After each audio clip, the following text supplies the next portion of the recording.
These are the 9 new laws that I've learned recently which helped me to rewrote my routes to success. And I picked them up through this book, The Diary of the CEO, written by Steven Bartlett. He is an accomplished investor, a successful entrepreneur, and obviously a multi-millionaire as well. He started about 10 years ago, founded a social media marketing company named Social Chain, and since then his career has been propelling. He founded Third Web as well, and then lastly he owned one of the most famous YouTube podcasts at the moment at around 5.3 million subscribers, The Diary of the CEO, which is the same name. So welcome back to the third series of my monthly book review. This video, I would like to talk about The Diary of the CEO. Going through 33 laws, I picked up 9 of them where I felt like it's a lot more relevant to me as a software developer. The first law is about fill your 5 buckets in the right orders. And according to Steven Bartlett, the first one is what you know, your knowledge, about what you can do, your skills. The third one is who you know, your network. And then the fourth thing is what you have, your resources. And then lastly is what the world thinks of you, pretty much your reputation. The second one is you might LinkedIn into a bizarre behaviors.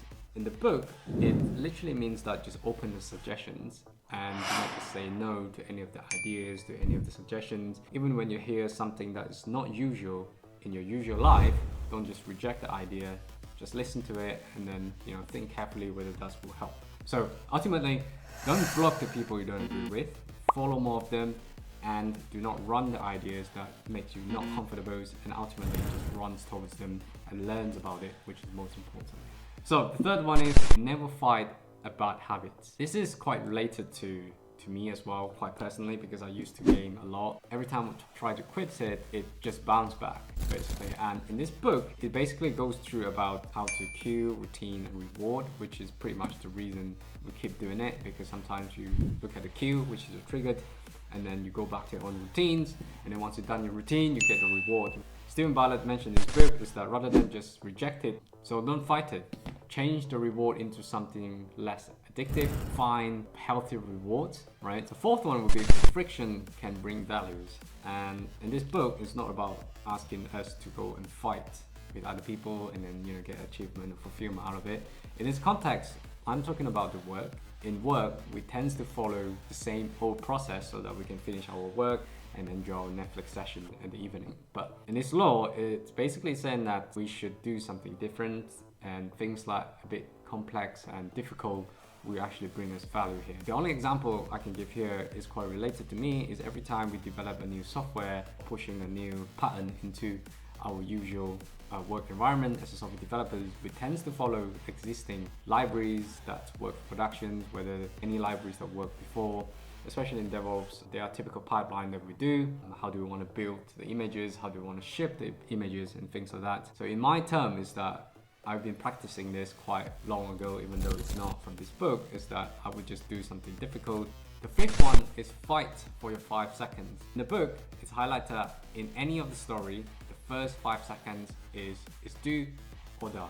And I agree with it, because obviously 5 seconds is exaggerated version for the author, Steven Bartlett, to capture your attention to continue to read the books.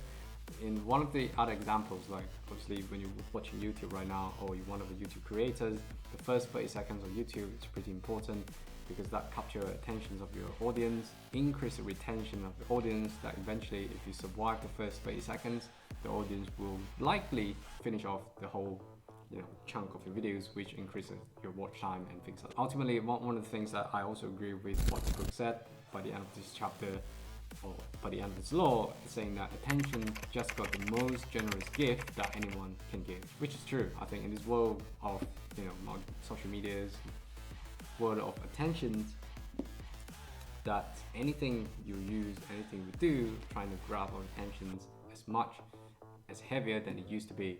And if people can give you just 1 minute or 2 minutes of their life, I think that's the most generous gift. Number 6 of the law, you must make pleasure your privilege.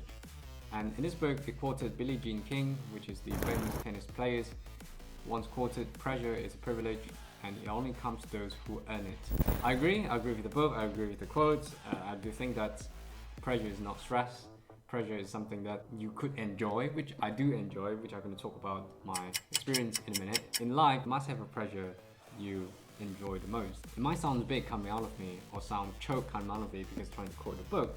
I think as long as you frame it positively, and one of the example I promised to give is that when I was taking my AWS certification, my software kind of IT world certifications, I know that if I use this pressure that I need to pass, I will have the better reward in the end, and that's been used positively to push me to do my certification every year, because we need to renew that, you know, once every 2 or 3 years.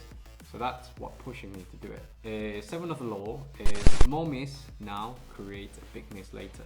So literally, I think people can guess it already what it's talking about, is that attention to details is a lot more important than anyone thinks it is. One fact that I know for sure is that all my colleagues that commands a higher grade than me, or do better in life than me, are someone who pay a lot more attention to small details, and they do small details improvement as well. So this is also known as Kaizen philosophy in the Japanese term, and it's about continuously learning small things, or learning small things to improve small goals, eventually that will lead to a next big thing.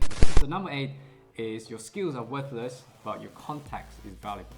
If you're a software developer right now, or a support engineer trying to get a higher salary, you usually will get a lot more low salary in a non-IT service providers company. And people might argue with me is that, nah, you're bullshit, I got a lot more in a startup and things like that. But I'm talking about more traditional jobs like support engineers and sysadmins. And usually these people pays a lot more lesser in a non-IT service provider company, according to my experience. And once they jump out from the context, change the context of the job into a company that value their skills, which they're able to turn their skills or value into a more higher value, which is like IT service provider company, a consultancy company, their money usually double or triple. In the right job environment, you will worth a lot more. And it's not about money most of the time, but it's also about your self-value and your own fulfillment as well. And lastly, ask who, not how. In the book, we talk about the best CEO, like one of the best CEO in the world, Richard Branson, the Virgin founders and multi-billionaire. He openly admit that he does dyslexia, he doesn't know accounting, he doesn't know a lot of things, but he knows how to delegate to the best member to do the work. And obviously the context here is not about I'm not billionaire, you can't hire people, you can't delegate, but rather improve your network, know how to negotiate, and eventually your life will change. And these recent 2 years I've been learning a lot of that. I used to be grumpy, I took quite straightforward, I want something done, I get something done, and that ended up costing me a lot of good opportunities out there, like pay rises, pay grades, promotion.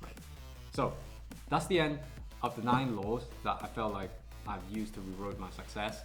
And going forward, I'm going to use that 9 laws, and it's pretty important that when I say it, I meant it. It's not just that I just quote from this book, but I'm going to use it quite a lot in my life. So, as usual, if you have any questions you would like to ask or comment, just leave your comments down below. I'll definitely reply to you, and happy to reply to any of the comments as well. Other than that, if you like my videos, if you like my monthly book review, give me a like, subscribe to the channel. My channel is all about, partly about finance, about myself migrating to the UK for the past 15 years, and how I grew my salary to 6 digits, and trying to share some of the good advice to people who are stuck in the same journey. Ultimately, so that's about it, and I will see you in my next video. Peace.